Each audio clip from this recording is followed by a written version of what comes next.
এই ইকবাল, এদিকে। জি ভাই। তুই গতকালকে কাজে আসলি না কেন? তুই ইদানিং দেখতাছি খুব ফাঁকি ঝুঁকি করতাছস। ভাই আমার হোটেলে একটা বার শুনো। চুপ কর ফকিন্নির বাচ্চা, তোদের কথা আবার কি শুনবো? তোদের একটু আপন ভাইবা নিলেই তোরা মাথায় উঠে বসস। ভাই আমি কালকে সারাটা দিন আমি মেডিকেলে আসলাম, আমার মা অনেক অসুস্থ ভাই।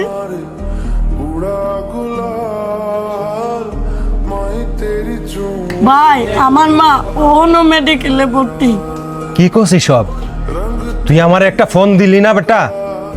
ভাই তাড়াহুড়া মোবাইলটা বাইরে রেখে আসছি।